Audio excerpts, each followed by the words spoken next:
The opinions expressed on the following audio program are solely those of the host and the guests. Burner Podcast is an independently produced, not-for-profit show and is not associated with the Burning Man organization or its subsidiaries. The views expressed are not representative of the entire Burning Man community and are presented here for entertainment purposes only. In short, calm the fuck down. It's just a podcast.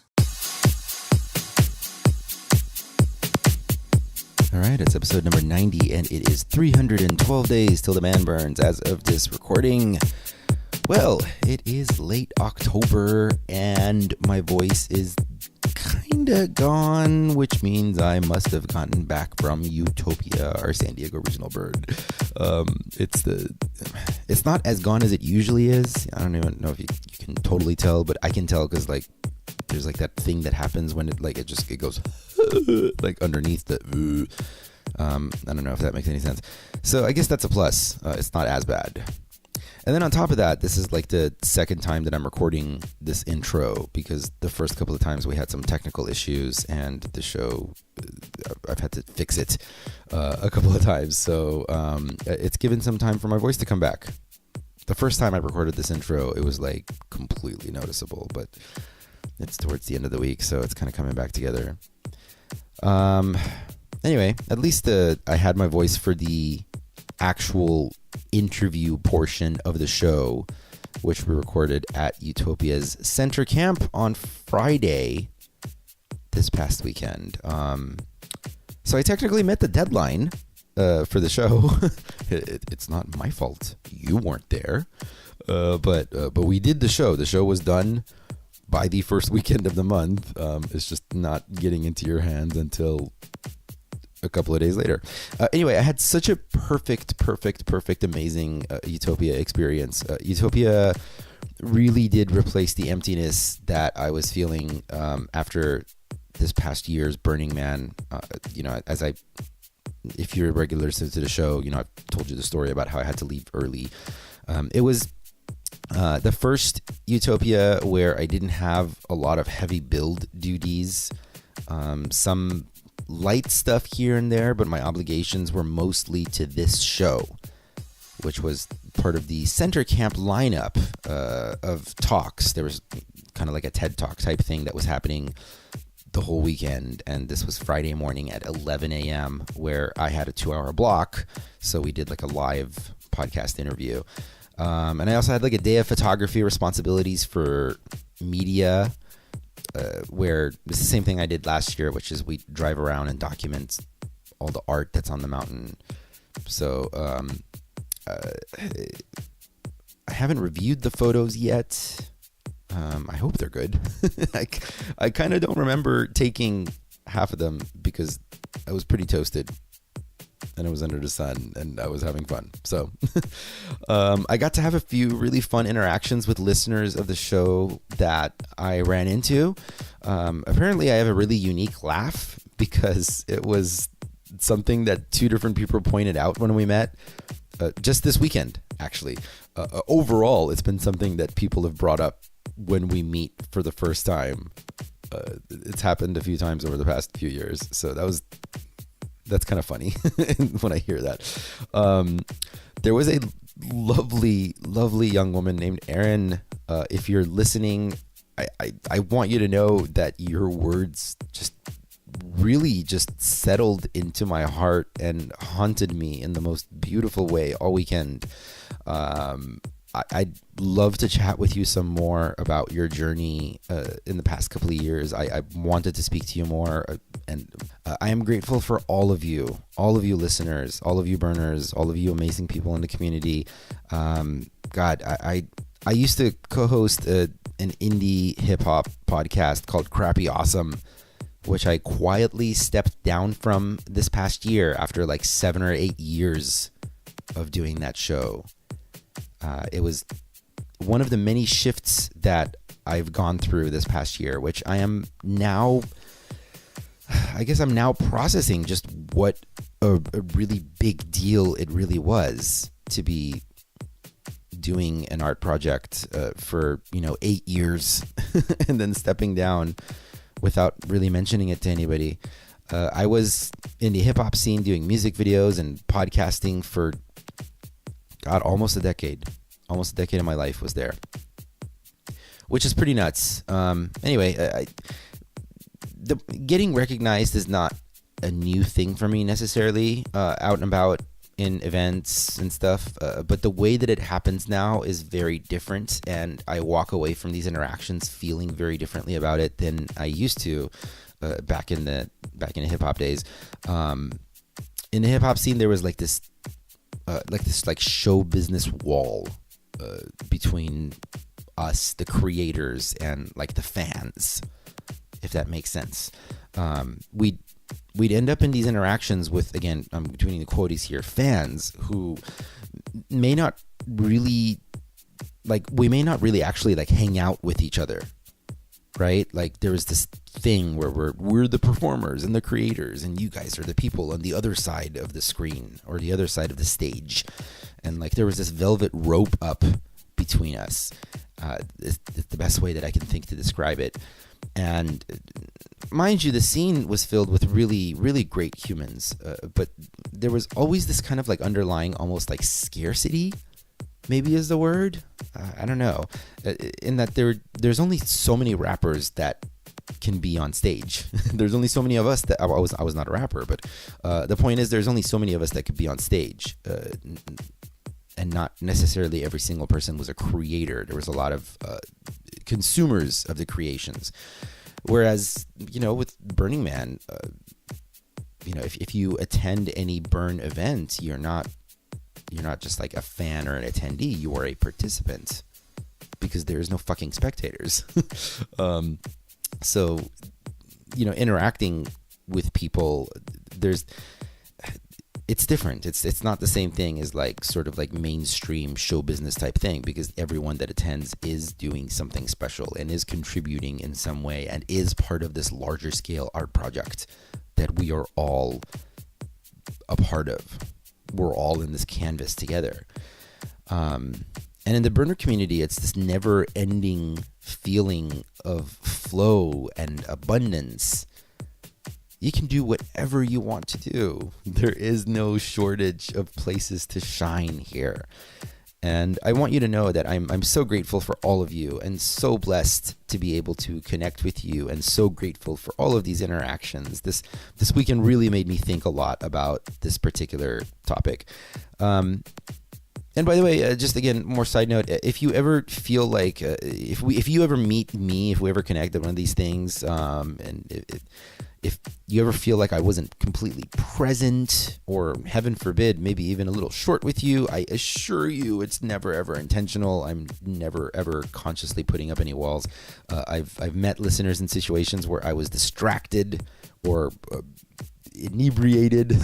Anyway, point is, please do approach. I love you. I'm open, and I will do my very, very best to connect with you and allow the abundance of loving energy to flow between us, all of us in this community.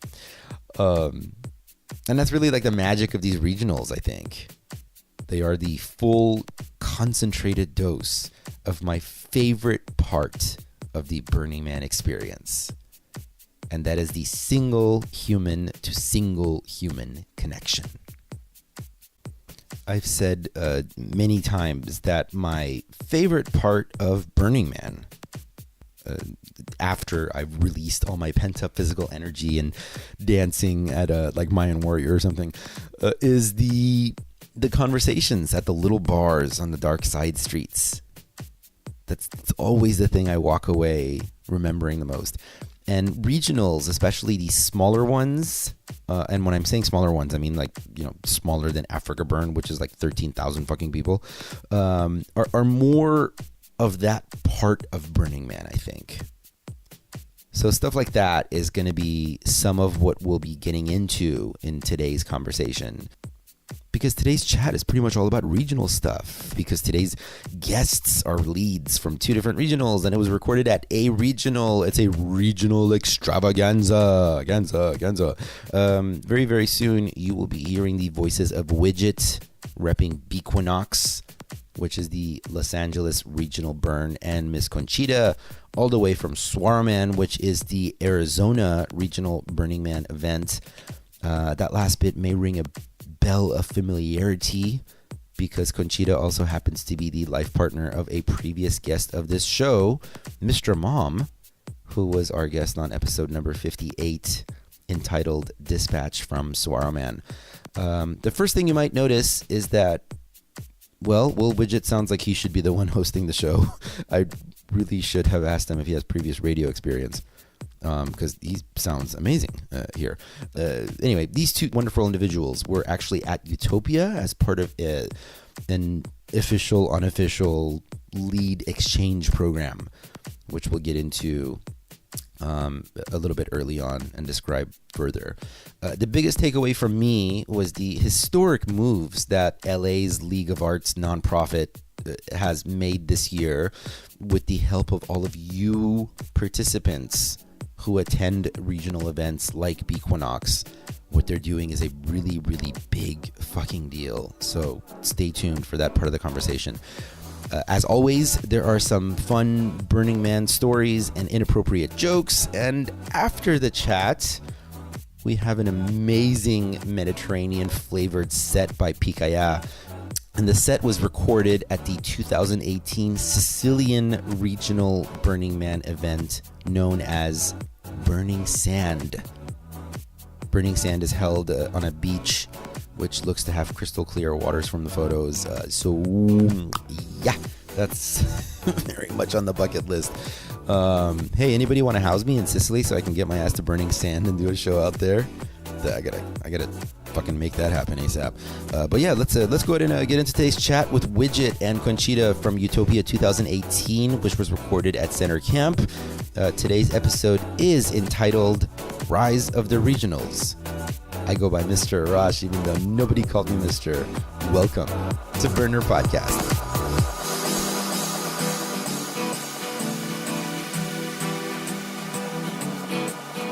On the first part of the journey, I was looking at all the life. There were plants and birds and rocks and things. There was sand and hills and rain.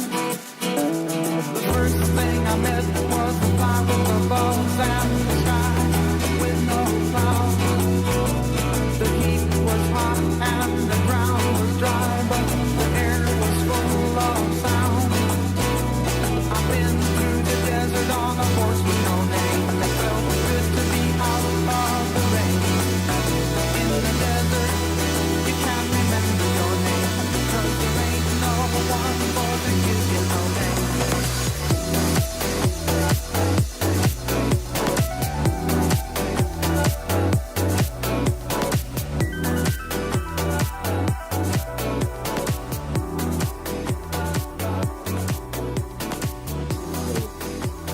Well, that may be true, but sex will be involved later. Yeah. We're also becoming really, really horny with all of this sex talk. Always consensual. So much horny happening. So in case anybody's tuning into this podcast, this is mostly for you to masturbate to. And not so much to actually talk about regionals, apparently. Uh-oh. Hey, are we going to do that go. really long disclaimer where we say things like, you know what? These are our opinions. Yeah. They are not necessarily the opinion of the Burning Man organization, Utopia, which is the location that we are at currently, or the Burning Man regional that we represent. So the opinions expressed here are my own and nobody else's. However, I will share things with you in so many ways. Rash, can you add to that little disclaimer, please? I'm going to say that's pretty much covers it. Yeah, we're going to talk a lot, and we don't want to be held responsible for assuming that we're speaking on behalf of everybody that's here. But we do cover that in the beginning of every show. I think we need to start with boundaries. Yeah. Okay. Yeah, let's set some boundaries here. What are our boundaries? What are your boundaries? I've got none. I have no shame. I'm going to find that out. Is it okay if I touch your knee? Yes. Okay. Is it okay if I touch your thigh? Are we doing the human carcass wash right now? We're getting to the God, human. no. You know, I'm and that is leaving. one of my favorite things that Polly Paradise does at Yeah. Burning Man is the human carcass wash. When I discovered the human carcass wash, it changed my life and my cleanliness level. Really, when I discovered them, I jumped camp the next year. And so you it's left really them. my Where did you thing. go? Oh, I saw the next year. No camp. Oh, no camp. Yeah, okay. just by myself. Yeah, out in Actually. Renegade. Yeah. What are the advantages All to that? that A lot of carcass people washing, I'm like, I'm out of here. A lot of people have been like talking more about that. I feel like in the past year, maybe it's what happens after you go a few years. People are like, you know what? It would be kind of nice to be like out in the in the middle of nowhere and not have to deal with a lot of camp stuff, camp dues, kitchen duties, all this kind of stuff. Yeah, the only problem with that was the neighbors that moved in next door. Yeah. Yeah. Who were the neighbors? Yeah, you can't choose them when you're renegade. Yeah. And you're camping with your own friends. You kind of know Yeah. what you're getting Yeah. into. Actually, the carcass wash is a beautiful thing. It is. It is. Yeah. And I always I joke a lot on the show that very often people mix up the human carcass wash with whatever foam variation is happening, like Dr. Bronner's camp. So it's like one of the earlier things that everybody's like, oh yeah, it's the Dr. Bronner's human carcass wash. I'm like, no, two dramatically different things. You're going in for a very different experience. Yes, I recommend the human carcass wash merely because it's so participatory. Yeah. You cannot actually get clean until actually you have cleaned a bunch of people, and that part of it, it's an eye-opening experience. Eye-opening is the word. Eye-opening and all about consent. Yeah. Yeah, and it is consent, and if you consent, other orifices can be opened. Right.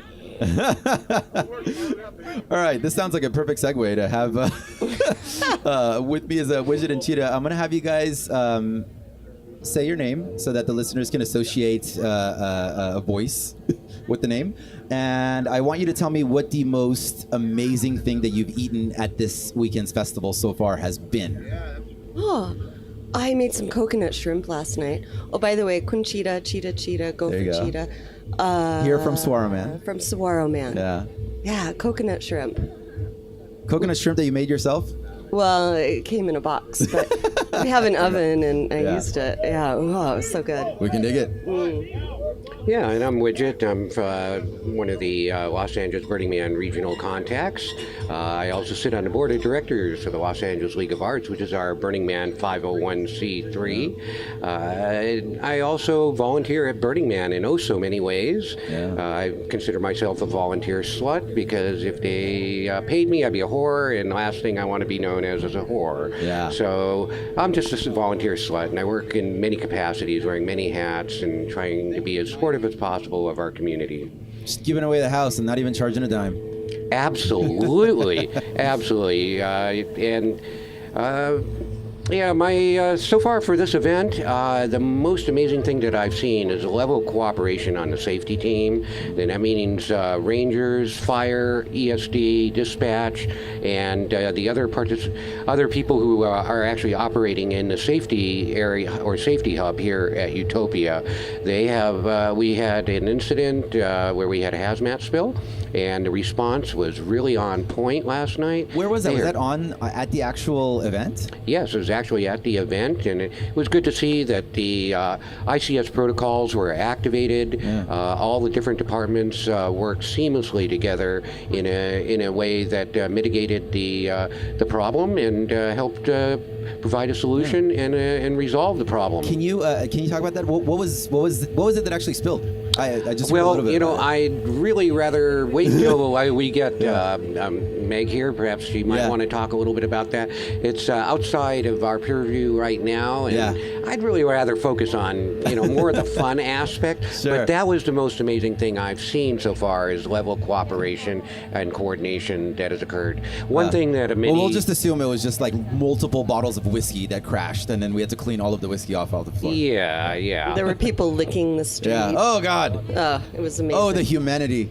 The humidity of it all. Oh, the humidity of it all. Absolutely, yeah, the vapors. So, but again, one thing that many Burning Man regionals are moving towards is a ICS or integrated command system, which is something that makes all events a little bit safer and a little bit more cohesive in their operations. And that's something that I certainly want to support as a regional contact and also as a producer, because I also produce Bequinox and occasionally Los Angeles Burning Man Decompression and other events. I'm quite supportive of it as well. So I want to ask all about the ICS in just a minute. But first, I want to get the listeners up to speed on why you guys are both here. Not just because, yes, we'd love to have you, but there's also like an intentional program happening here, right? About bringing leads from other regionals together so that we can all learn from each other. So can either of you speak on how this connection was made? Well, for me, it's been a number of years where I've been wanting to region hop to learn from what other events are doing and other organizers. And so this was the first real opportunity I had to do an exchange program. Yeah. Tell us about the exchange program. Well, How do you become aware of it? I don't know that it's anything formal yet, and that's what we're working on. Essentially, I'm art lead for Saguaro Man. Yeah. And I've been doing this for 8 years. I want to continuously take my role and do it better. Yeah. And so I'm here to How did the conversation come about? Up what Utopia is doing and how. Yeah, just about doing. I mean, I'm trying to kind of like get the listeners a sense of what the culture is like at you guys' level. Like, is there just casual conversations happening, and then somebody leads over here is like, "Hey, you should come to Utopia," and you're like, "Sure."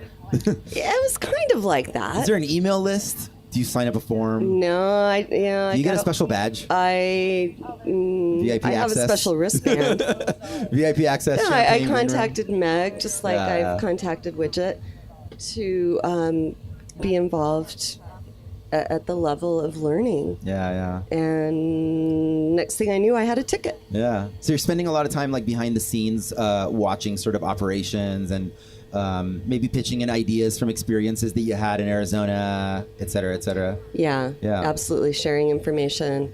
I rode around in a Polaris, I believe, all day yesterday and talked and asked questions and saw with my very own eyes how things are being done here. And I'm coming out of this with some really, really great ideas of what to do differently and how to grow. Yeah. What about you, Widget? Well, I kind of come to this fold. I've actually been attending this Utopia event. I've attended several times in the past. As a Burning Man regional contact, of course, we have our own Burning Man regional contact email list, and we exchange ideas on that list, all the various RCs from all the areas worldwide. We'll try to derive at best practices and try to figure out ways that we can disseminate the information across the network wide, because it's kind of unnecessary to reinvent the wheel constantly. Right. And by an actual leads exchange program between our various events, this allows us to have our leads better educated and brings a different perspective to the events, whether that be a safety perspective, an arts perspective, perhaps a volunteer resource perspective. It all feeds the greater good. Yeah. And every Burning Man regional event that I've been to has a completely different flavor, a different culture that comes with the local area. And we embrace that local culture, try to learn from it, and then utilize the ideas that are presented there and make them our own. We can adopt the best practices that we may find here at Utopia, and when I go to Saguaro Man, which is another of the Burning Man regionals that I happen to love and can't afford to miss, and when I do hit that one, again, I learn different things, not only from the producers, but also from the other leads and other departments that I work with there. I want to jump back for a second. The regional contact list that you mentioned. So, do you guys? So, is this like a massive email list, or do you guys have a forum where you're interacting and having active live conversations? Absolutely. It's pretty free form, admittedly. Subject matters will be raised by an RC. Perhaps they're facing a particularly challenging issue within their community. Perhaps it's one of consent. And that allows us to have a free exchange of information and ideas and the best practices that we can come up with. Again, we want to be able to share these ideas worldwide. And for an instance like consent, why, you can look at each region's statements on consent, and perhaps you can find wording and language that you can adopt that will make it clear to your participants and clear to your community as a whole what the definition of consent is, and how to obtain consent. Things of that nature are ultimately very, very important to our community. And that's just one example of a whole range of issues that can be raised, and it is a private list. And this is the geekery part of it. Like, I literally want to know, is it an email that shows up, or do you guys have a forum? It is actually an email list served. Okay. Now, there is a forum that through the Global Leadership Through the Global Leadership Conference, there is also and there's a forum. It's like almost like a little private Facebook. That's a good analogy. And this is the kind of geeky stuff that we like to hear. Oh, and for our region, when unfortunately it's usually around problems, when there's something that comes up, and we look at, okay, whether it's insurance related, safety, how do you deal with someone at an event that really shouldn't be there, radical everything. How do you deal with that? And we look to other regions. Well, what have you done? And we all come together and this was actually it's funny that you bring that up, because that was actually something that I remember talking to Mr. Imam about in Saguaro Man about having, like, how do you deal with a situation where there's like somebody there where you're kind of like, the staff is watching, like, we're not quite sure where we fall on this. We do want to be radically inclusive, but some alarms may have gone off in individual volunteers' heads, and if the conversation comes up between two or more people, then it's like, okay, let's just keep an eye on this person and see if we need to communicate with them at some point. Right. And we actually came up with a really solid protocol by talking to other regions. Are you able to speak on that right now? I'd rather not. Okay. Yeah, it's not really my role. Yeah, fair enough. I get involved in everything, but Yeah. No, there's I'm art lead. Yeah, right. I can dig it. What this is for both of you. What in this event is the most same? Like, what is the most similar thing in this event, and as well as the event that you come from? So, Bequinox and Utopia, Saguaro Man and Utopia. What is the thing about the event that is like completely consistent in your experience? That's like very similar, other than obviously burners. Well, obviously burners. I would say infrastructure, like how the event is managed, and we may call our teams different names. Like, we don't have a please station, but I'm thinking maybe we can. But how people come together and how it's managed. What do you think? Oh, I agree with that. There's a difference. Well, at least for me, since we're both Southern California regionals events, we have a lot of crossover in terms of attendees and art and everything. So people who live in LA certainly are very supportive of the San Diego region and Utopia event. So there's a lot of crossover. There's a lot of the same people you'll see here at Utopia, and San Diego folks come up to our regional Bequinox and also LADCOM, and they will bring art, they will bring interactivity, and that's a common thread that we have. Organizationally, we are two separate, completely different animals, I think. My home event, we are very much patterned on Burning Man, and we, rather than reinvent the wheel and have different names for our different departments, we are actually closely aligned with exactly what Burning Man does. We have a DPW, we have Rangers, we have all the classic departments, we have an artery. are all very much mimicking Burning Man. And Utopia, we call ours Wolfpack, for example, which is like basically like our DPW. Right, different name. Yeah, we yeah. have DPW, we have DMV, Yeah. we have the Sawardery. Yeah. I've attended Swaroman. Yeah. I've yet to make it to Equinox because it's so hard to get tickets. And he's going to talk about that pretty soon, about the expansion. I know, I've been trying to get a ticket for like 5 years. Yeah, it's a bit. We were able to get tickets last time, but we didn't have enough people to bring the amount of stuff we're trying to build for our camp. But I think so. As Swaroman, I had a pretty magical moment. First of all, at Swaroman, you guys fucking burn everything.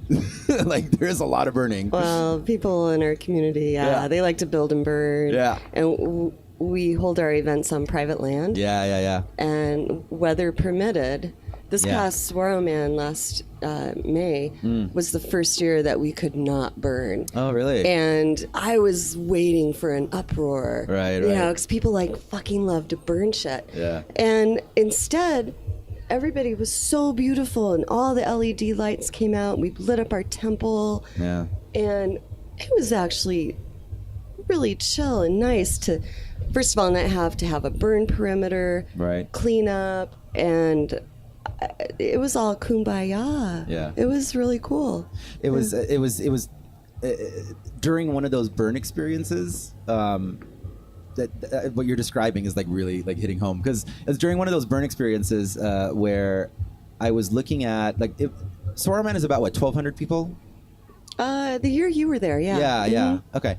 And we had this moment where we're standing there around the fire perimeter, and there's rangers in position, and everybody's kind of like behind the perimeter, and I'm watching all of this, and that was, even though I've been to Burning Man enough times, that was the moment that the vastness of our community really punched me in the gut. Yeah. Because here we were, somewhere outside of Snowflake, Arizona, with 1,000 people, and like the culture and the setup and the perimeter, it was all the same as Yeah. at Burning Man, Yeah.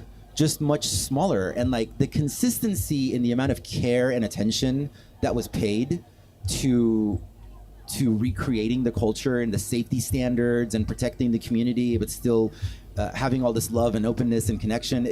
It was really beautiful. And that was the moment that it hit me just how vast we are and how spread out across the world we are in this Yeah. like smaller event, not at the big Burning Man. Right. And to be a part of a small event where we have, one year we had, I think, 7, maybe 9 burns, and we pared it down because that's a bit much. But to be able to like burn a structure down with this community is so beautiful. Yeah. And other people might think it's weird, but Oh, I'm sure we do There- other things they think it's weird yeah, too. probably.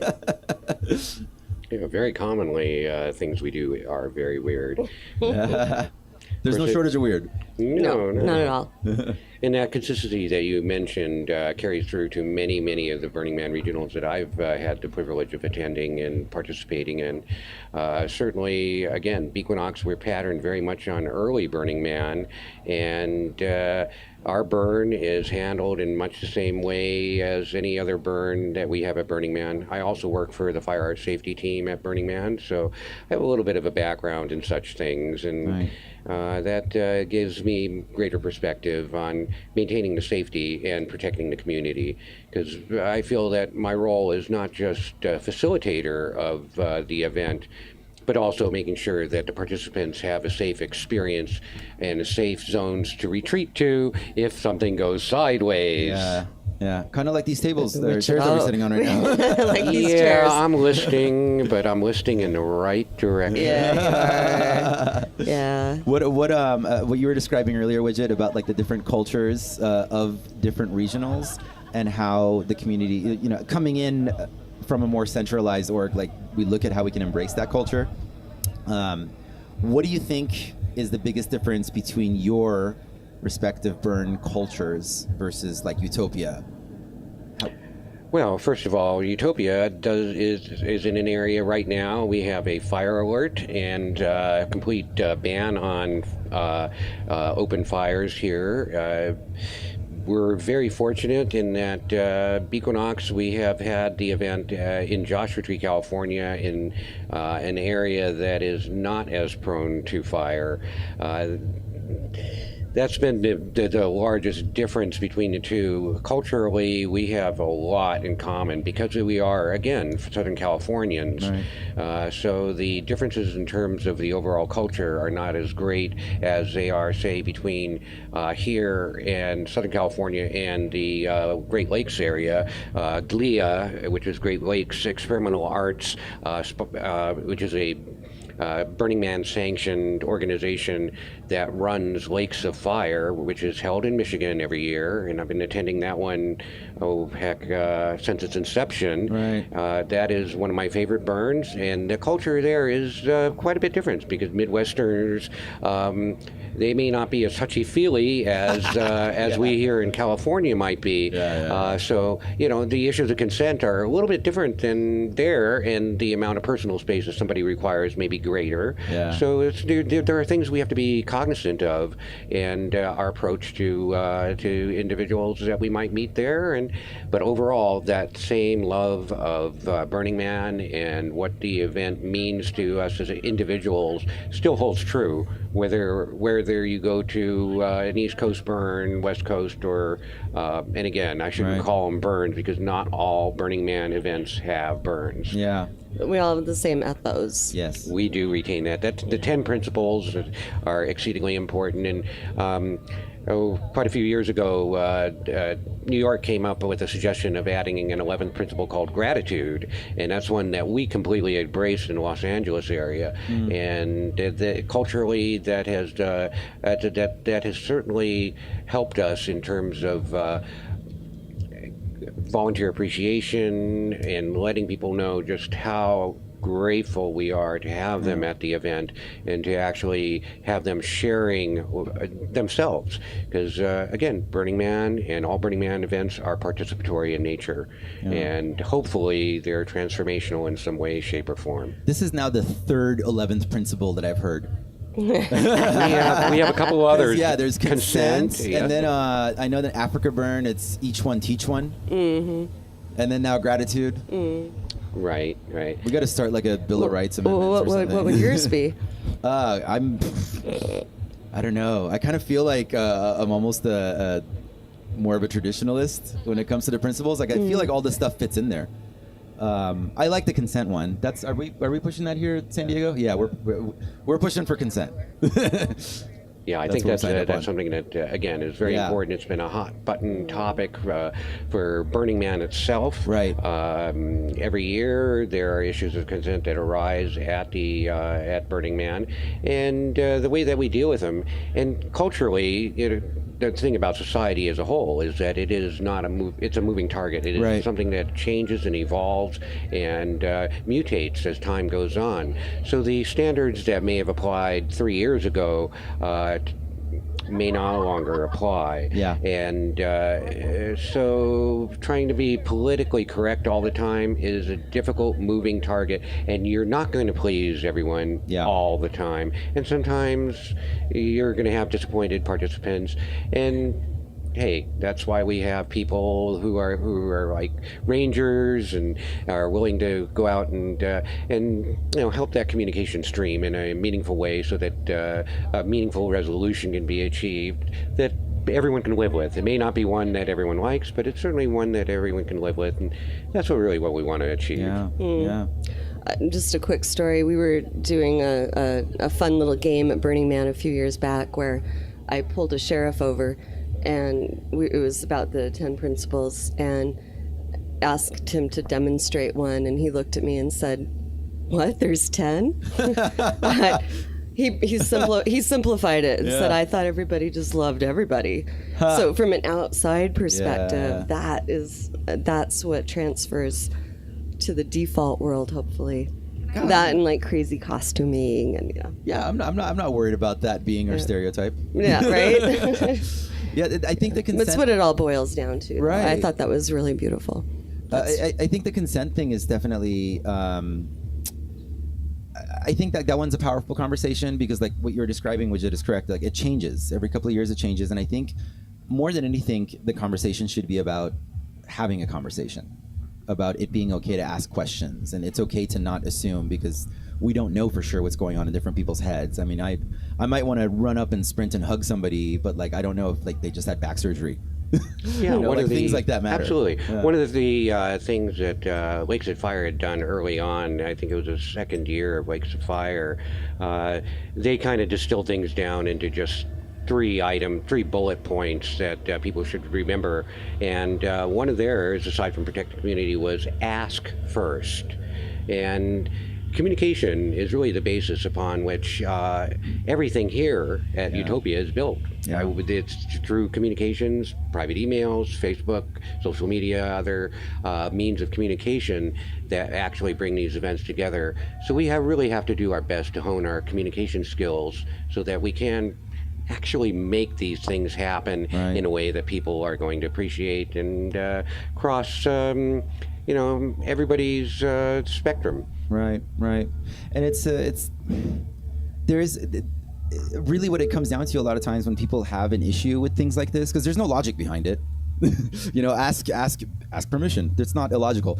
I think people get upset because they're like, well, how come things have to be harder for me now? And like, I want to be able to do whatever I want. Like, and I know for me, it comes up a lot with like photography, because now we have a stronger culture of like asking permission. Even though for a lot of time photographers want to get like candid shots, we want to get that moment of sincerity, an organic like movement that. That feels completely candid, and it feels like you're watching a magical moment. But a lot of times, a lot of photographers who have difficulty communicating with their subjects, that's where like they get stressed out. And what I've experienced is that, maybe part of that process is actually communicating with your subjects, letting them know that you're there. And sometimes they'll give you a nod, like, yes, it's okay. Like you'll show them that you have the camera. There's a lot of ways to do it, other than just like getting right in somebody's face and saying, may I take a photo of you? Yeah, because then it's not as great of a photo for sure. Yeah, although you can always ask permission afterward. Right. And delete it. Yeah. And that one takes, sometimes there's situations where you're like, okay, this isn't, it is a judgment call. Mm-hmm. And I think part of the consent process, of course, the conversation is like, if you're told no afterwards, don't be offended. No, the answer is there's no. no reason to be offended by that. I can share with you a little quick little and no story. is a complete sentence. Yeah, yes. Yes. Absolutely. Back in, I think it was 1999, I was at Burning Man, and it was 98, and I was getting ready for a photo shoot with a relatively famous photographer, and we were prepping for that shoot, and all the models, we were all naked, and we were rubbing black mud on each other because we wanted high contrast. Wait. Why wasn't I there? We were putting... Oh, it was 98. It's all getting so hot now. We were putting black I was having mud a baby. on each other so that we could cover ourselves completely and provide like a really stark contrast to the open whiteness of the playa. Well, after Burning Man, a few months later, we did the photo shoot. Everything came out fine. Some of the photos were gorgeous. After Burning Man, one of my campmates called me up and said, "Go out and get this week's Time magazine." And I thought, okay, well, oh great. I went to my local Thai restaurant, and I knew they had a subscription, and they handed it to me, and I'm paging through it, and wonderful. There's an article about Larry Harvey, the founder of Burning Man. And I thought, this must be what she meant. So I start reading the article. I turn the page, and there's some drug ad. I turn to the next page, and there's a photo montage. The very top photo is me naked, rubbing black mud on a naked woman. Yeah. Now, they did not have my consent. And here it is in a national magazine. Of course, the first thought that ran through my mind is, oh my God, my mother gets this. Right, that was my first thought. What is my dad going to say? And should I tell them about this? So, yeah, issues of consent, they can hit home pretty hard and fast. And with social media, with photographers, we've been trying to educate our photographers in the Los Angeles community, usually by private conversations, and trying to establish some best practices. Before you post a photo on social media, make sure that the that the subject matter has granted their permission to you, because they may have a really straight-laced job, Right. like an accountant that I am, and the last thing that their employer needs to see is them naked in a desert setting. So In Time magazine. well, yeah. So, and my mom always thought I'd make it Man of the Year. Boy, was she wrong.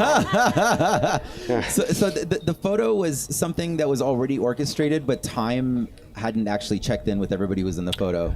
That's correct. The photographer, I had signed a release with the photographer Right. that we were working with. However, there was a Time magazine photographer who happened to just be riding by on his bicycle and just happened to snap a shot of us doing the prep work Right. before the shoot had even started. And it was just one of those things they didn't do. Of course, I wrote them a nice letter, and it got redacted from the online version of Time magazine, but the hard copies had already long since gone out. Wow. Did your mom see it? I showed my mom 10 years ago, 10 years after the event.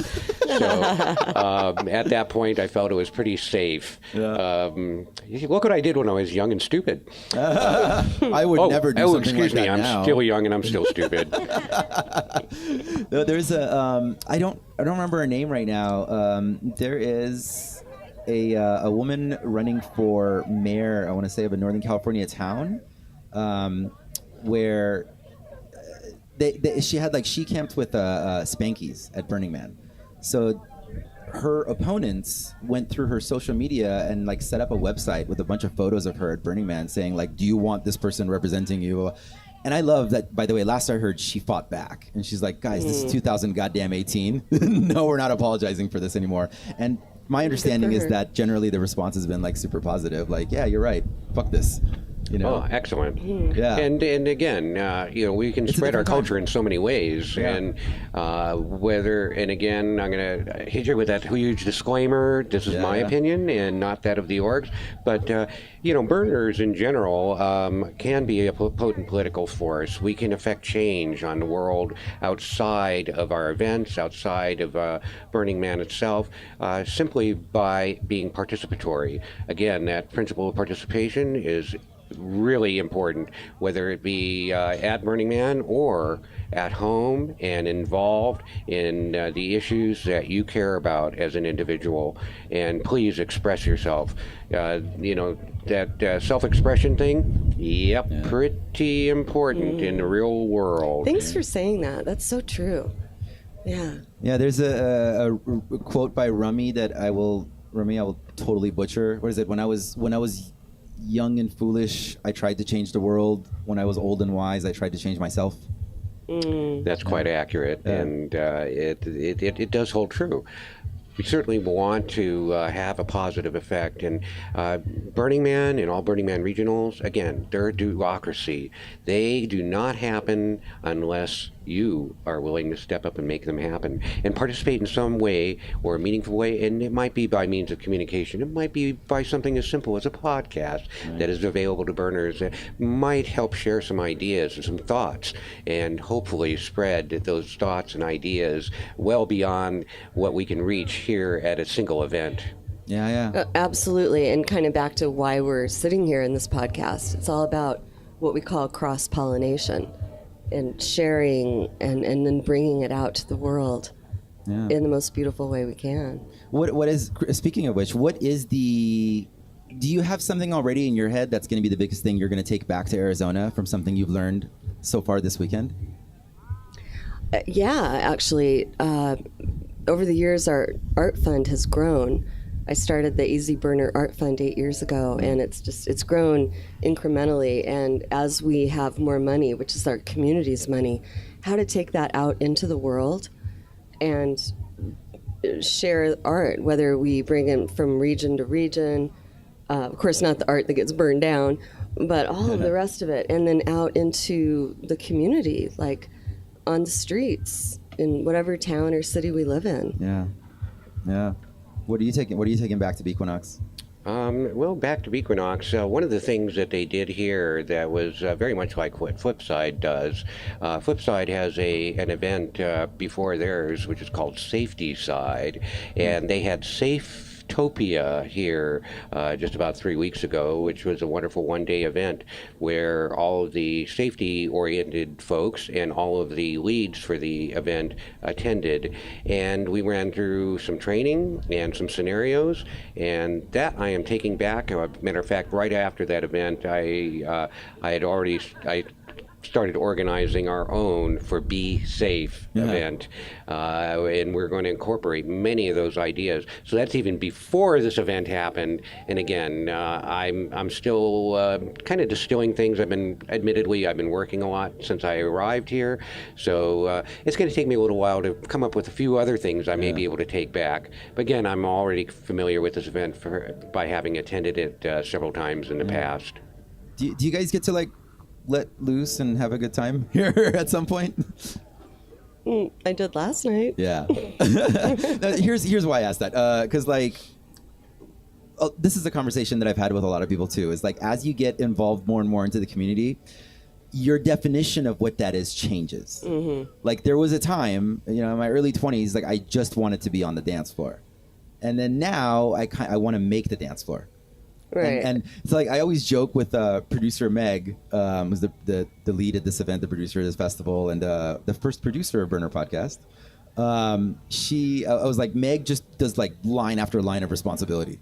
That is her drug of choice. Right. And that gives her like the ultimate euphoria. Just more responsibility. Give me more things to do. It's all about participation. Yeah. Absolutely. Everybody's definitions on that change, and I'm just wondering, like, what is the most fun thing for you? Like, do you look when I ask a question like, do you get to let loose? Or you're like, I don't really feel like I haven't been. Like, it's been a good time the whole time. Well, the most fun thing for me is year-round communicating with artists and watching the events grow and being a part of that all. Yeah. Whether it's on site or from home. It's fun. Yeah. That's why I do it. Bless you, by the way, because we are a high maintenance bunch. Oh, yeah. Well, that's fun too. How come I can't have that space? We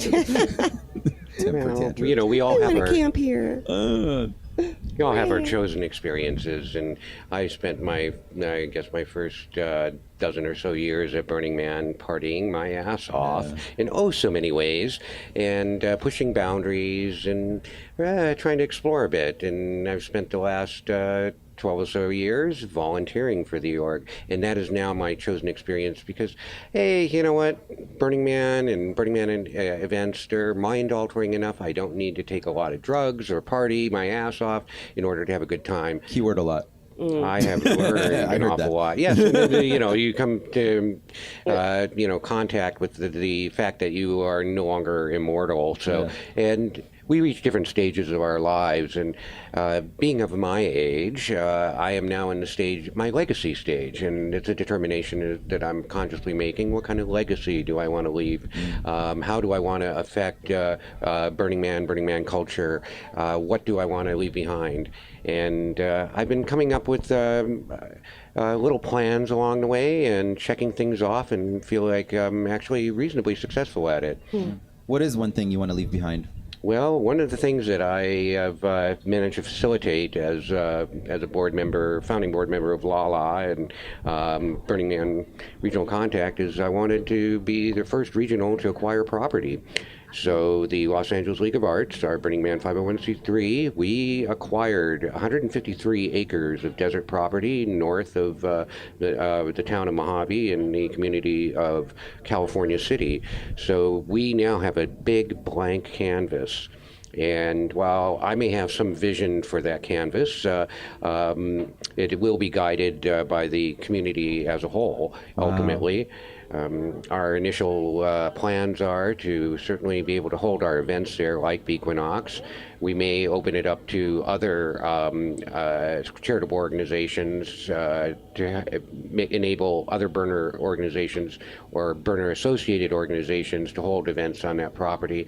And it's also going to be somewhat akin to the Burning Man Work Ranch and Fly Ranch.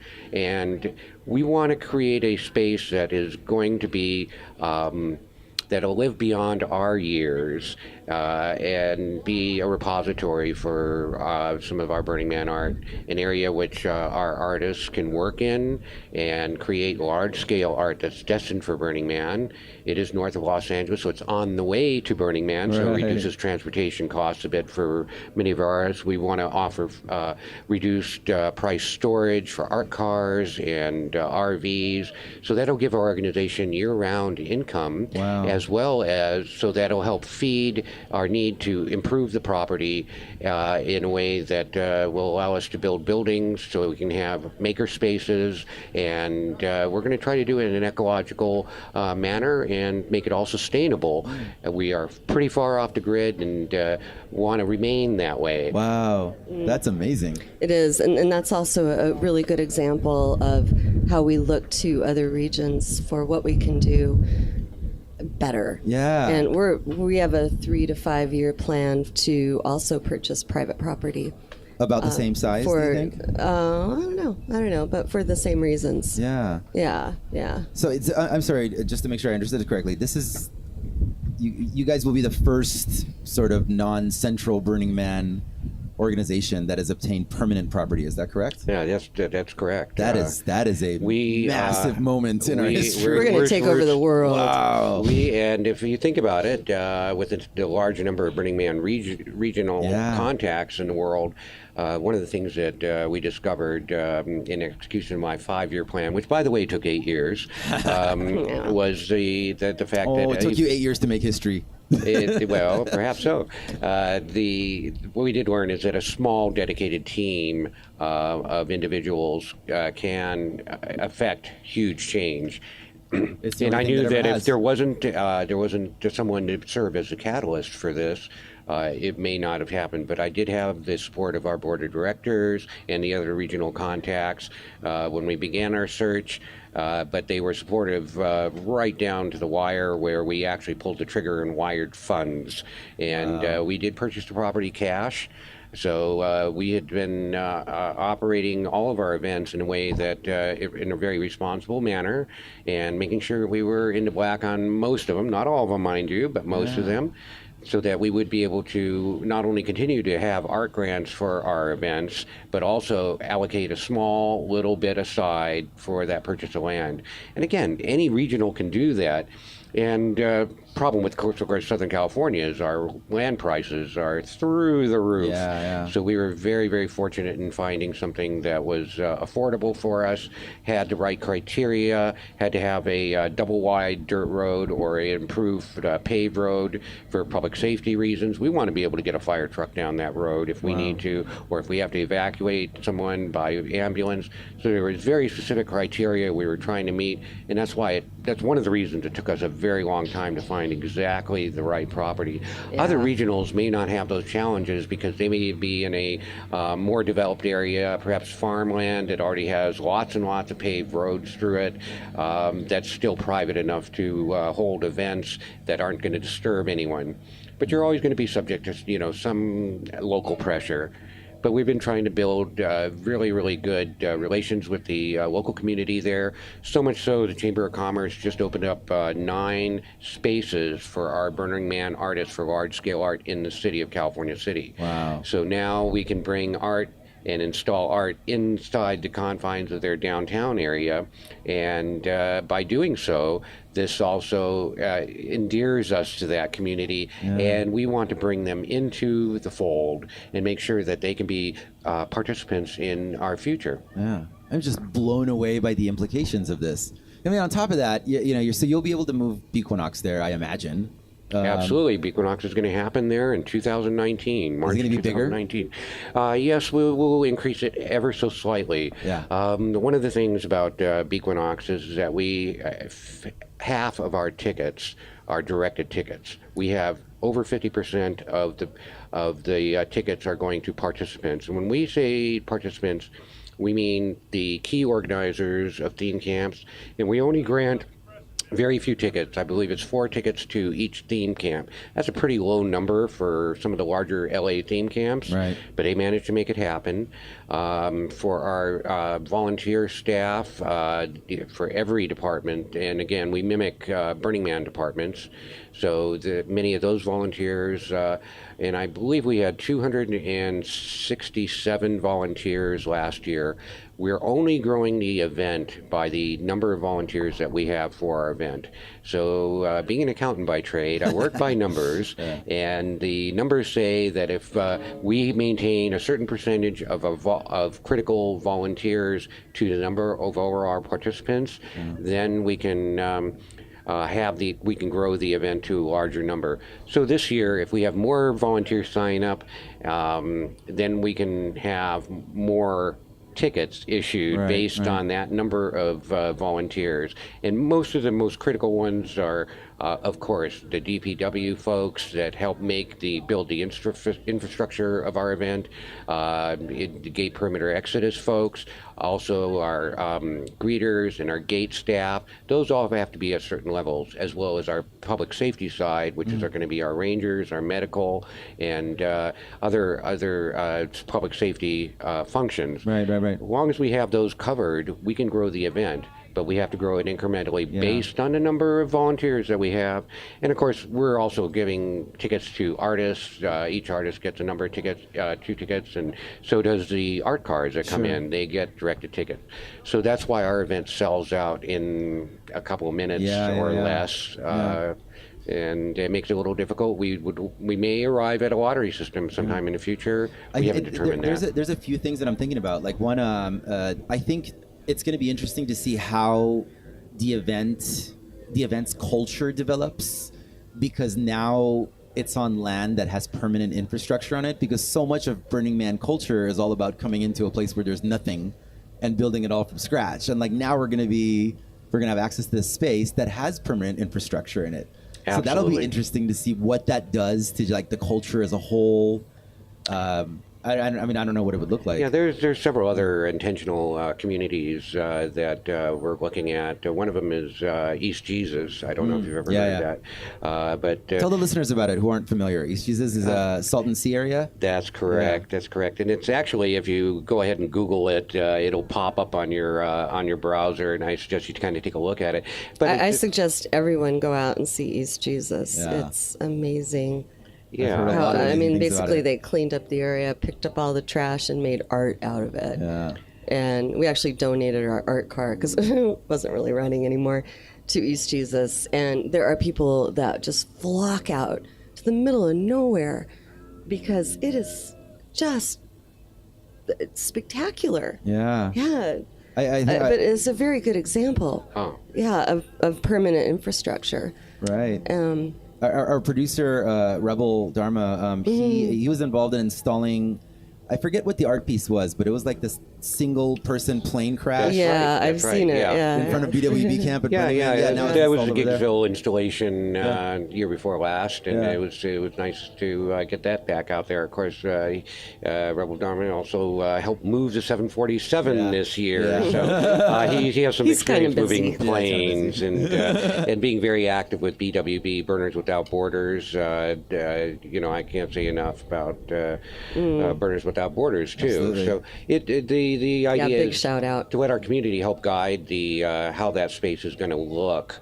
Ultimately, we do want to manage it as carefully as we can, and by the same token, we want it to be artistically pleasing for people who come and visit there. And we will have a permanent resident there to be a caretaker of that space, and we will probably be offering a campground so the artists that come out to work on their art projects or their art cars before Burning Man, got to get that art car running. So in order to facilitate that, we have to utilize that model and facilitate, the activities there in a way that is going to be useful to those in the Los Angeles Burning Man community. And our idea is, heck, if we can build some really large-scale art for Burning Man and then have a series of trucks and start being able to provide transportation, amongst other things, to Burning Man, to lessen the load of worry on the artists, and we can bundle and art projects on perhaps one flatbed truck, and hopefully reduce our carbon impact by doing so. Right. By having just one tractor pulling a large trailer instead of having 3, box trucks drive out and install 3 different installations at Burning Man.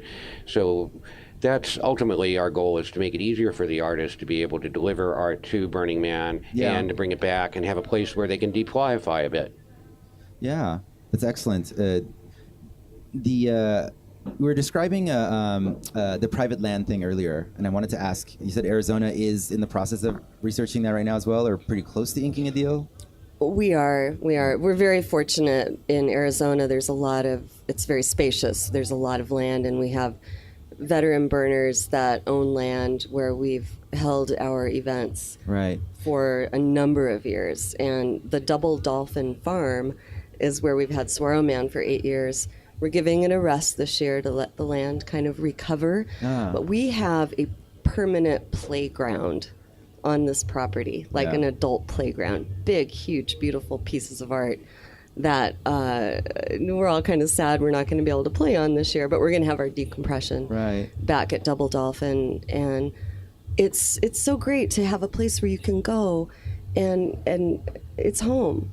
There's a playground, and there's benches, and the people that own the land are so welcoming.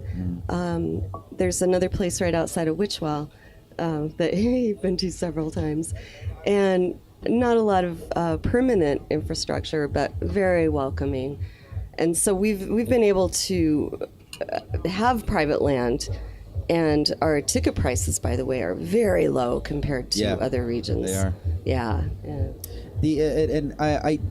The story that was passed to me, and I don't know if this is correct, please correct me if I'm wrong, was that at some point conversation was had between choosing between having nudity versus children.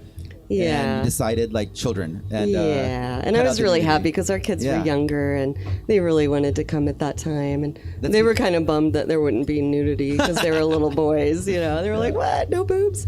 But no, it really, come on. Kids or nudity? Well... And that was something... and that's really a matter of the outside community. Right. The residents around and their difficulty with it all. Really not our community so much, but what was being seen from the outside. And, you get tribal BLM sheriff, coming around, seeing nude people and children. Well, that raises concern. Because they don't understand our culture. Sure. Yet. Yes. Yeah. And they're starting to. Right. And I want to say, maybe in California, we're a little bit more. I mean, there's nudity here, sort of.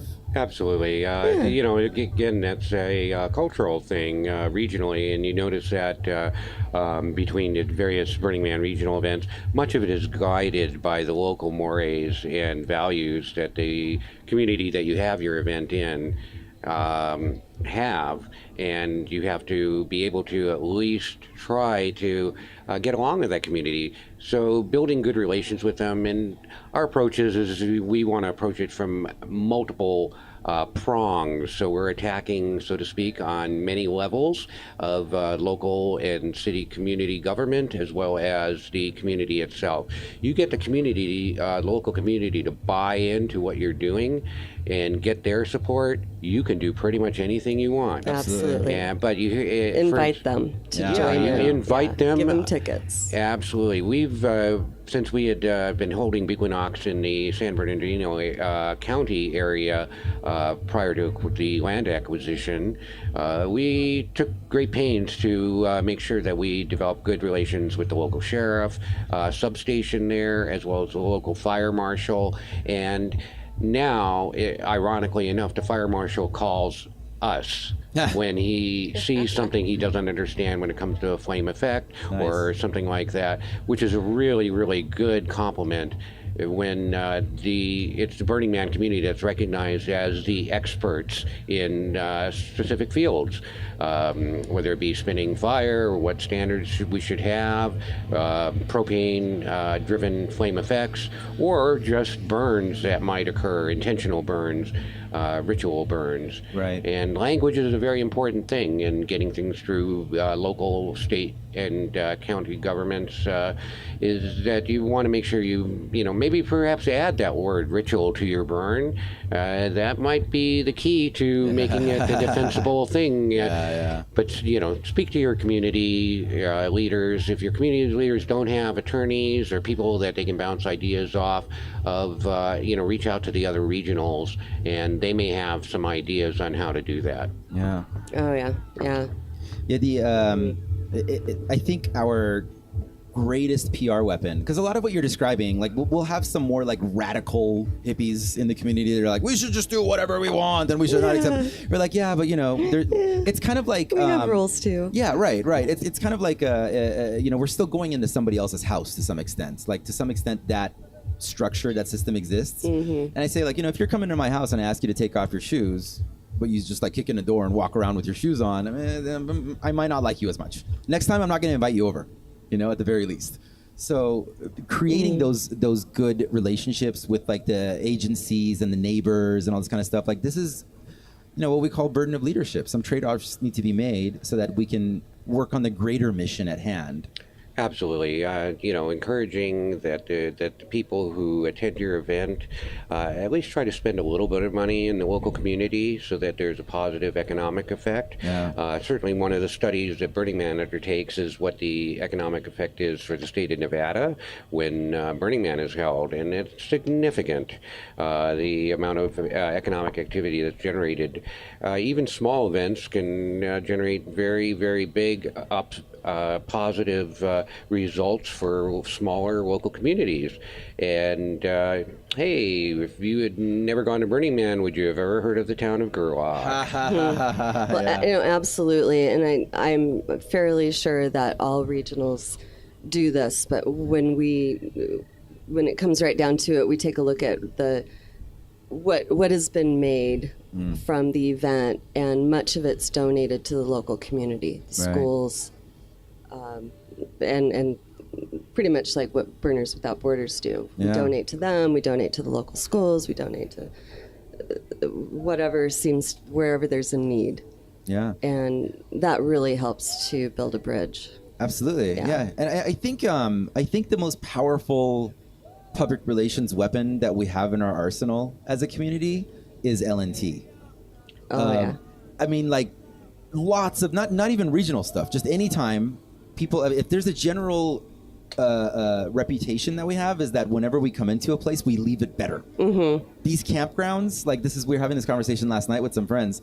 The campgrounds that we're at right now on the La Jolla Indian Reservation, when Utopia started coming here, when Burners started attending, we kept leaving it in better shape than it was the whole previous part of the year. Beautiful trace. Yeah, absolutely. And that just turns into, it's just like scoreboard. So whenever you have anybody else within, like, let's say on the tribal council that is not terribly excited about a bunch of white people coming and partying here, you can just look at the scoreboard and say, guys, every year they come here and all of our campgrounds are in better shape. We have better relations. There's economy. Like, it's scoreboard. That information is just there. Very true. And don't think for a moment that the local law enforcement and fire response team don't track the number of incidents that may arise from your event. If you become a burden on local resources, you're probably not going to get invited back. Yeah. But if you are a net plus on their balance sheet, and very positive, that will get you a lot of credit. And we, for instance, Rangers operate on the basis of social capital, and that can also be extended to our communities as a whole. We, as Burners, we should be conscious of the social capital that we're generating with our events on the local communities and integrating their participation as much as possible, inviting their local artists to participate in your event is a really important thing, because you get the local arts community involved. they have some pulls, surprisingly enough. And again, you also engage the local business community, and you start making inroads with those folks. And we're just laying the groundwork now at the new property, but we had been fairly successful, and we're going to utilize that same model that from dealing with the folks out of Joshua Tree area, and we're utilizing that for the California City area next. And it's always a work in progress, and you certainly want to maintain consciousness at all times and situational awareness, where you're looking at how that's looking from the outside and shift your perspective a little bit. Look at it from the way one of the locals who's living way the heck out there in the desert for a reason. They're living out there probably because they like the peace and quiet. You show up with 6 large-scale sound camps, you may not be the most popular folks around. No, but we work really hard so we can continue to have our fun. Absolutely, and that's why we, Meaningful, all of our purposeful events, fun. we have sound policies so that we can, if we can help manage our art, and we try not to define what art is. If your art is music, that's great. That's your art.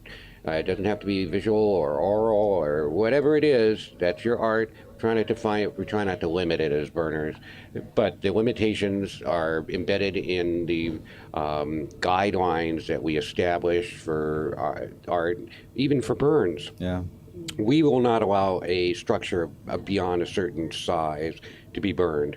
Of course, now that we have our own land, we're now looking. We've now increased our structural size by 50%. Right. So we're looking. It's basic fire science. It is Yeah. basic Yeah. fire science, and we look at things like Embercast. But there's a whole bunch of other factors involved. So we certainly want to make sure that we're in compliance and keeping people happy. Yeah.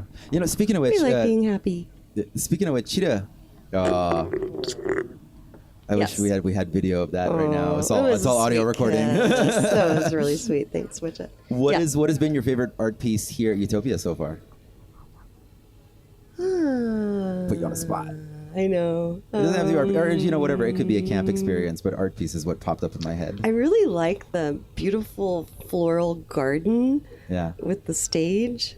Oh, I'm trying to the think of what- XS Lounge. Yes, Excess Lounge. Yeah, the XS Yeah. Lounge. And they've I made love how all of the flowers are made out of plastic water bottles. it's incredible. You have no idea. It's is so incredible. incredible. They're all like neon colored, and like you walk in there and it's just an explosion of color made out of all repurposed materials. I couldn't leave. Yeah, I yeah. was like, oh. All last night, I kept meeting random people on the road and saying, "Oh my God, you got to check out this place!" And I take them in there and I just leave. Like, you're welcome. But honestly, they're all my favorite. Yeah. Yeah, All of them. all of them. Okay, what's the worst one? I'm kidding. Yeah. There is no worst one. I like the worst bar, by the way. Every time I walk by it, I crack there is up. the worst Yeah, bar, it's yeah. called the worst bar. You walk in Yeah. there, you want to order a drink, like, oh, sorry, we don't have any alcohol. We're like, God, this bar is the worst. Oh my gosh, I actually got a drink out of them last night, and it was Yeah. probably the best drink I had. Oh, they weren't the worst? No, I'm it going was to have to pretty leave a good. bad Yelp. They on tried you. to make it the worst, but What has been your favorite art piece out here? Gee willikers. Actually, there is a praying mantis up here at Yeah, the top Zap. hill. Oh, yeah. And I Zap. have been in love with that art piece for a while. It was, of course, stationed this year out in front of, or was it last year? It was stationed near Pink Heart. Yeah. And I kept on riding by it because my camp happened to be on 4 o'clock, and so I drove past it an awful lot. So it's like coming home for me. So right now it's an anchor emotionally and a direct link to Burning Man and home. Yeah. That's always my favorite. One of our producer of Alkaline Podcast, Navjeet Sarna, is sitting here in the audience. And I'm constantly quoting him when we talk about this event. He's like, Utopia is like Burning Man without all the heartache. yeah, I agree. You can just like show up and bring your things and have a good time. Yeah, it's not all dusty. Yeah. I always end up getting a lot sicker after Utopia though, because I feel like I pack a lot more into like a 4 day period. Self-care, my Yep, friend. Yep. Either that or Burning Man's catching up. I don't know. I usually leave the burn feeling like, $1 million. That's But, good. yeah. Sense of renewal. That's a good sign. That means you're taking good care of yourself while at the burn, having a good time, and learning things along the way. So if you have that sense of renewal, all the better. Yeah. That's great. No. You two have been to each other's burns, right? Have you been to Saguaro Man? I have been to Saguaro Man, I think 9 times. 9 times. He's always there. Nice. I like to volunteer, and again, that's my chosen experience. I volunteer as a ranger. I volunteer as a greeter. I volunteer as fire art safety. I volunteer all over the place, so that Give me another hero responsibility. I think we should put him in Time Yeah, Magazine yeah, for but my- like Man of the Year, Volunteer Man of the Year. Aw, thank you. Covered in mud. Covered in mud. Yeah, Or dust or something. I think I'm thinking of better photos. Well, Yeah. You've been to Bequanax? No, I haven't been able to get a ticket. I'm serious. okay. I actually contacted him last year, and he's like, I know we're sold out. Before we started recording, I was actually asking producer Meg, I'm like, how's Widget's sense of humor? Because I just want to give him so much shit. How hard it is. Well, to go to Bequanax. for that I apologize. Again, over half of our tickets are directed tickets. Yeah. One way you might want to get a ticket to Bequanax is bring an art piece. Yeah. And every year we do our art grants much the way that I believe it's Transformus does theirs. We do not define what art is. We allow the community to come out to an event called White Blissmas, which we have this year, December 1st, at a burner-owned bar in North Hollywood, and that's our community's opportunity to come out and vote for the art that they want to see at Bequanax. And we go ahead and we take our grant fund, and that's up for grabs. Yeah. And each artist will submit a budget. And along with that budget, they are handed a can, and each participant that comes to the event gets a wooden nickel, or actually gets 10 wooden nickels that have our little logo on them.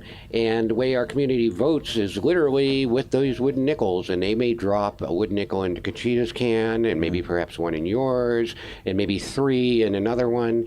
And that's how, and we total up how many is in your can, that we arrive at a percentage value. Darn accountants, what can I say?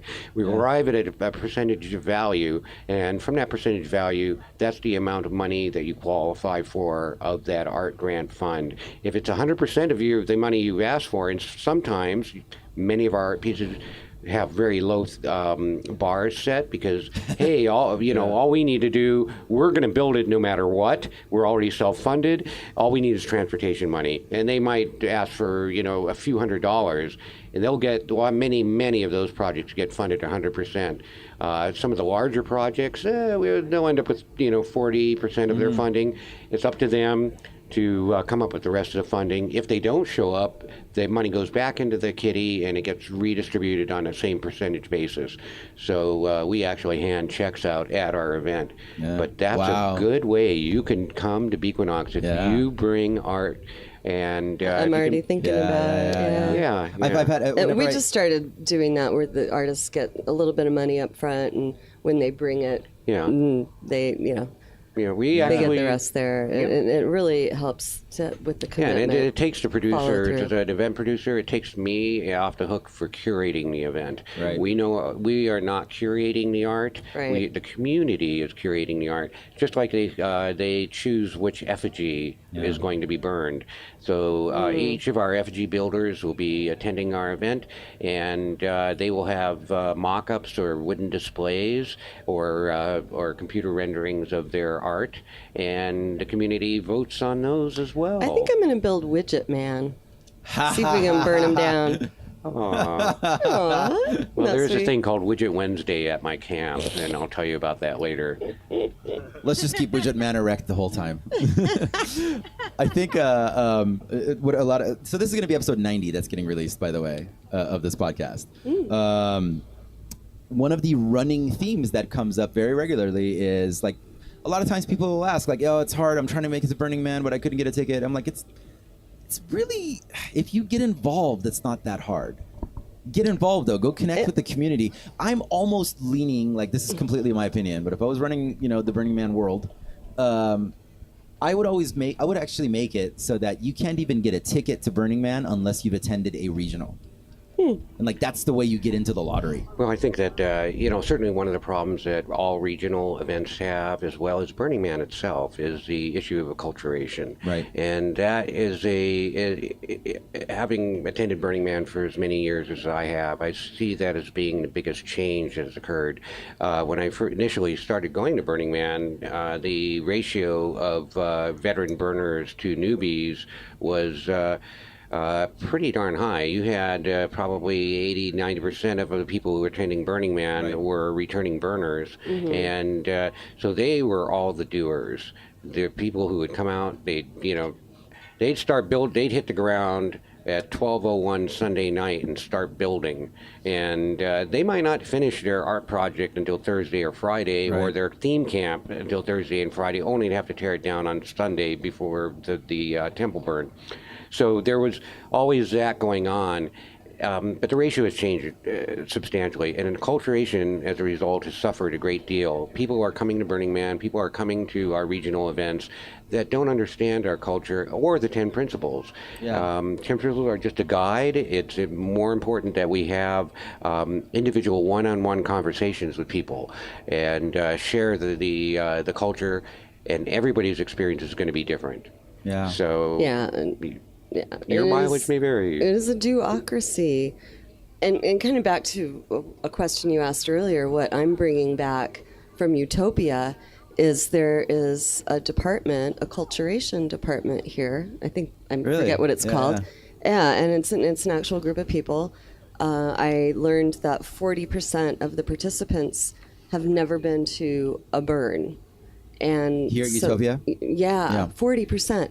And so there's an acculturation department.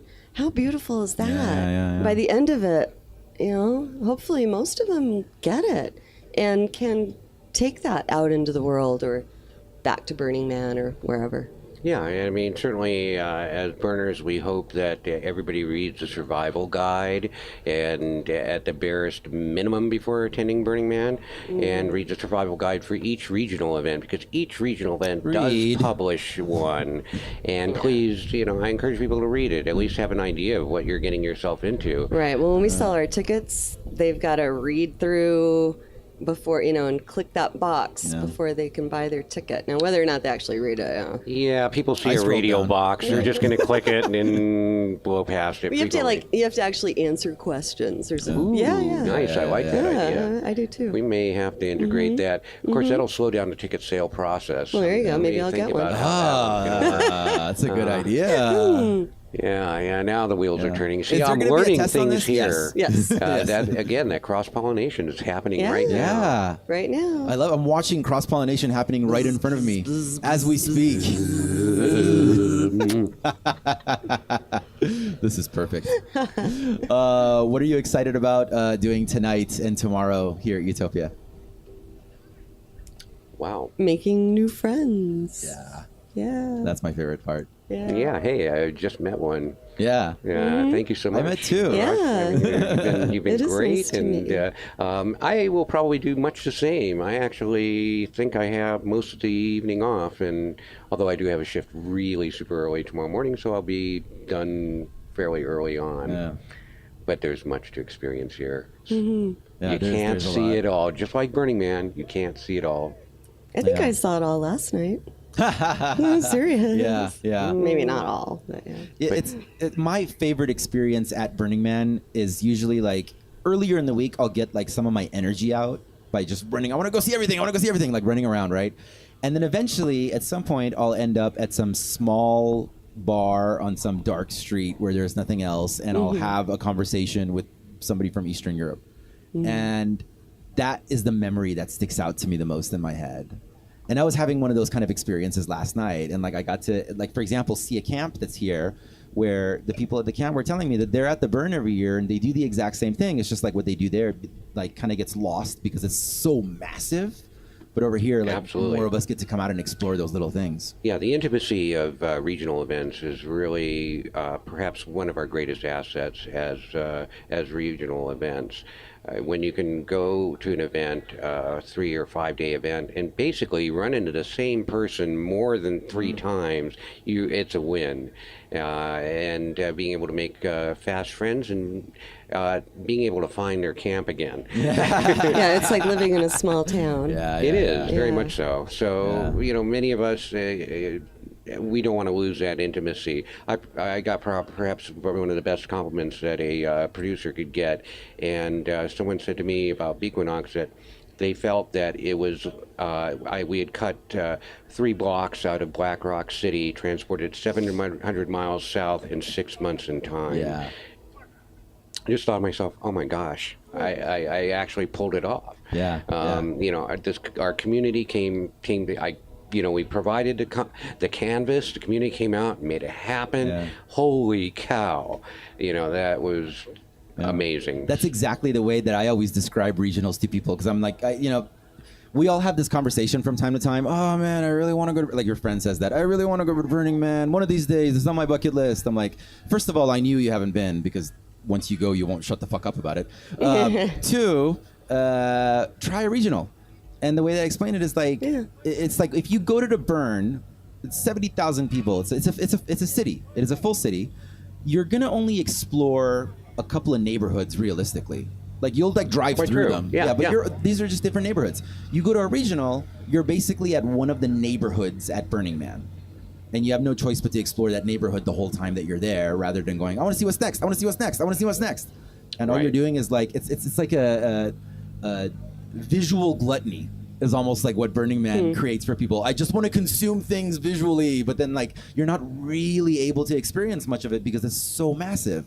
But at a regional, you can truly immerse yourself in that experience, in the connections, in the conversations, in the trying this weird brew somebody's handing me at the bar, really do that. Yeah, the principle of immediacy can actually be taken on in a meaningful way, and you can experientially enjoy that in a way that is going to be more meaningful. That's like, as I said, it's the intimacy of the Burning Man regional events that is perhaps one of our greatest assets, and the networking that can occur with your local community is very, very important.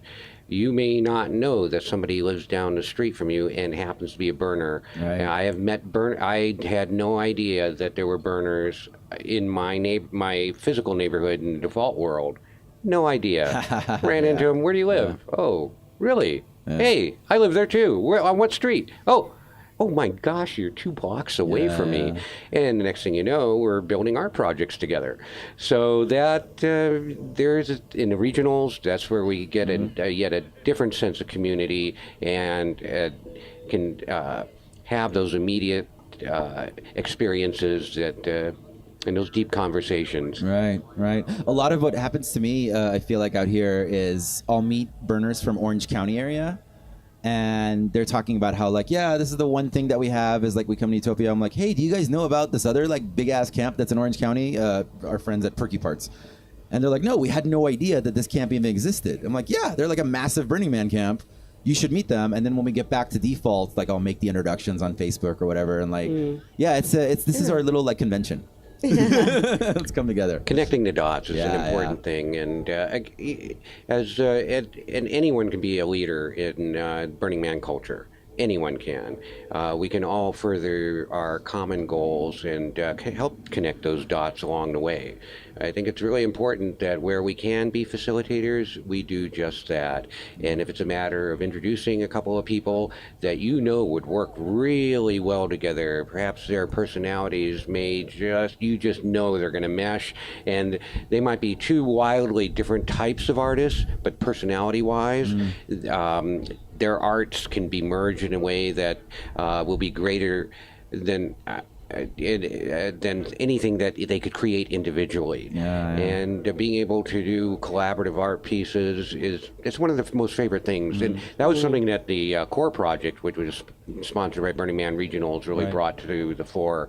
And it engaged a lot of people and activated a great deal of people. And it did. We created a huge community behind that project.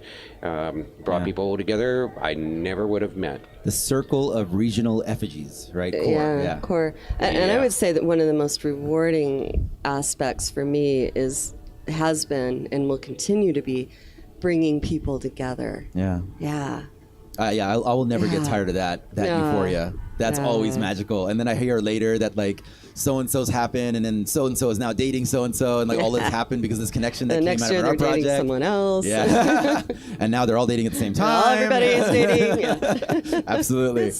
No, As long as they're a lot of love. consenting adults. A lot of love, a lot of good consent. Absolutely. I'm so glad we did this because I'm coming out to Arizona next weekend for Walter's Halloween party. Oh, And so like part of me was thinking, I'll see you there.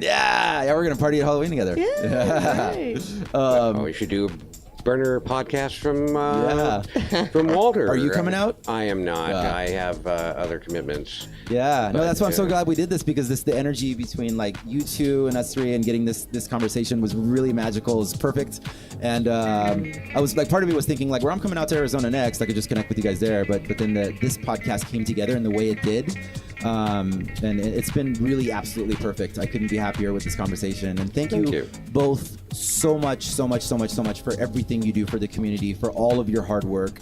You do all of this so that the rest of us can show up and sit around and fart on a podcast for a couple of hours. we thank you so much. Sometimes I feel very comfortable speaking on behalf of the community, and this is one of those. I'm sure nobody's going to say, don't thank those two.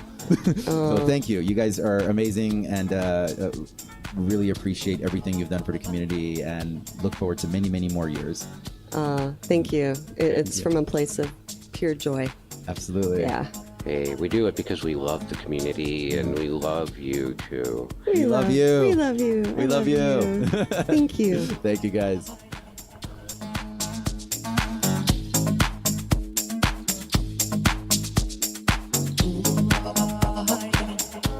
All right, you are now listening to the sounds of Picaya. This set was recorded at Sicilian Burning Sand 2018 on Saturday night. It is an amazing musical journey, which includes, according to Picaya himself, world ethnic, electronic, progressive house music, and oriental tech styles. You can find more from Picaya at soundcloud.com/Mikel-Picaya. Mikel is spelled M-I-C-H-E-L, and Picaya is P-I-C-C-A-Y-A. Also at facebook.com/Picaya, which is again P-I-C-C-A-Y-A. Please give us a like on Facebook and join the Facebook group. And do leave us a review on iTunes. All of these links are over at burnerpodcast.com. The more reviews and stuff you leave, the more people are like, oh, it's a legit show. I should probably check this out. So that's how you can help us. We have a donate button over at burnerpodcast.com, but the reviews are more important right now. And then after we get more of those, then I'll start harassing you for money. You can connect with me personally on all of these social medias at Mr. Arash. That's M-R-A-R-A-S-H. All the links are over at MrArash.com. That's M-R-A-R-A-S-H.com. Leave me a message, please, about who you are, because there's like 200 friend requests, and I'm trying to shift through the spam bots and stuff. So let me know who you are when you send the friend request. If you haven't heard back from me, that's probably because I'm trying to figure out which ones to accept. I am starting to travel more for this show, as well as for my own photography projects. Next week, I'm going to be in Phoenix area, which, it's probably too late for this announcement, but, whatever region you're in, if you think I should come visit you guys and you have a couch for me to crash on, shoot me a message. I'm very curious. I'm looking to do a lot more travel for this show. That's what I'm manifesting this coming year. Shout out to Meow Meow, who basically served as our line producer or on-set producer for this recording that you just heard. She is a first assistant director based in LA, and holy crapola, I'm grateful to have had her have my back on the recording of this show. This episode was produced by Meg King, the original producer of Burner Podcast, along with Edward Bartlett, who ran all these center camp talks and helped bring this whole thing together. Burner Podcast is executive produced by Rebel Dharma, along with associate producers Lee Hemingway and Tori Massey. Our network music editors are Navjeet Sarna, and our newest addition to the team, Louis Galepo, who is based out in Bermuda. He is our man now, handling the DJ sets that you're going to hear afterwards, and found this fucking amazing set that you're listening to right now. This episode has a lot of credits. New shows are generally up on the first and third weekends of the month. The show is available on all the podcast platforms. Our opening theme music, America's Horse with No Name Remix, is produced by Joman. Check out his music over at soundcloud.com/DJ Joman. We love you, dear listeners. Love you so, so much. Until next time, love and light and all that other crap. Take us out to the beach. Pikaya.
गोविन्दाय नमो नमः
have to tell you things are bad.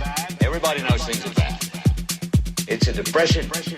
Everybody's out of work or scared of losing their job. The dollar buys a nickel's worth. Banks are going bust. Punks are running wild in the street. There's nobody anywhere who seems to know what to do, and there's no end to it. We know the air is unfit to breathe. Our food is unfit to eat. We sit watching our TVs while some local newscaster tells us that today we had 15 homicides and 63 violent crimes, as if that's the way it's supposed to be. We know things are bad, worse than bad. They're crazy. It's like everything everywhere is going crazy, so we don't go out anymore. We sit in the house, and slowly the world we're living in is getting smaller, and all we say is, please, at least leave us alone in our living room. Let me have my toaster and my TV and my steel-belted radials, and I won't say anything. Just leave us alone. Well, I'm not going to leave you alone. I want you to get mad. All I know is that first, you've got to get mad. You've got to say, I'm a human being. God damn it, my life has value. I want you to get up now. I want all of you to get up. I want you to get up right now and go to the window, open it, and stick your head out and yell, I'm tired of hell, and I'm not going to take this anymore.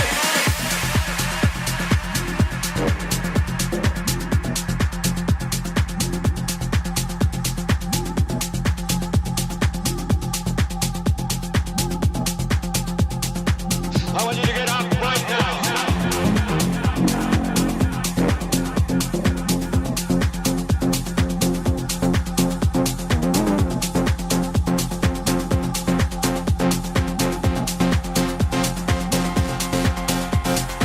I want you to get up now.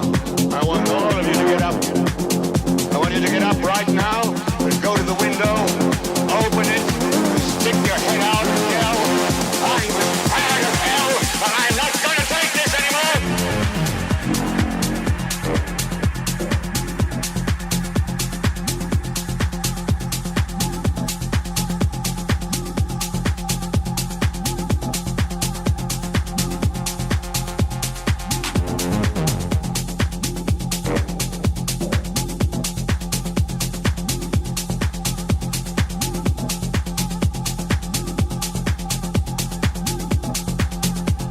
I want you to get up right now.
Thank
burnerpodcast.com.